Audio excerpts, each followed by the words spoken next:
So one thing I was thinking about this week in making some tweaks on my kit, moving things around a little bit, is this one lesson that I've shared with a lot of private students years ago when that used to be my full-time job, teaching privately. And it's that you should never get married to your setup. Because I think a lot of times when we make gear decisions, they become very personal. The way your drum set is set up is very personal, down to the millimeter, right? Or at least down to the inch, right? The distance that you have your rack tom from your snare drum, or how far to the left your hi-hat might be, or to the right if you're, playing backwards. Yeah, if you're weird, something's wrong with you and you're playing backwards. But all of those decisions, those micro decisions and those little placements, all of those have a weird way of forming this identity where your kit is your kit. And it is your kit. And that is the way that you've preferred to set things up, and it feels absolutely optimal to you.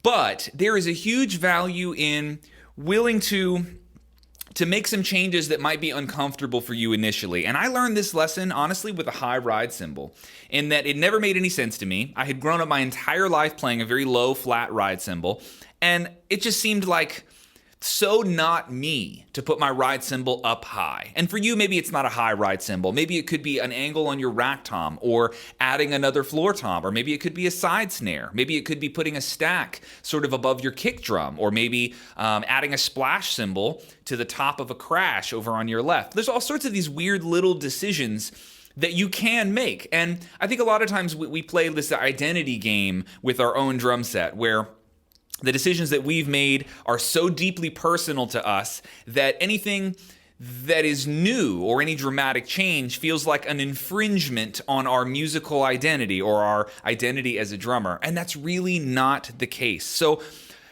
for me this week, I'm definitely experimenting with a couple of weird little movements and placements and tweaks with things around the kit, because I don't want to get too comfortable. And so I would say this week, that's just something to think about.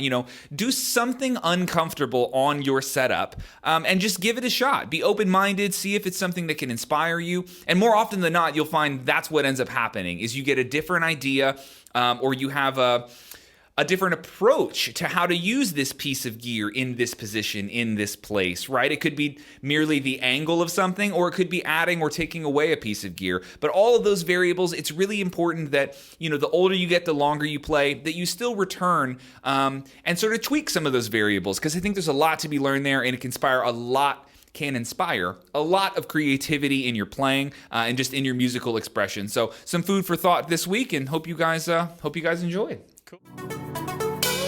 Thanks for watching this clip. If you enjoyed it and you're looking for more content like this, or if you're just looking to make yourself a better drummer, I think I can help. At the link in the description, you can start a 7-day free trial to my online drum school. It is drum school in the style of Netflix. You'll find 160 hours of content there. Trust me, you will find something you like, and I would love to have you on board. I'll see you guys there.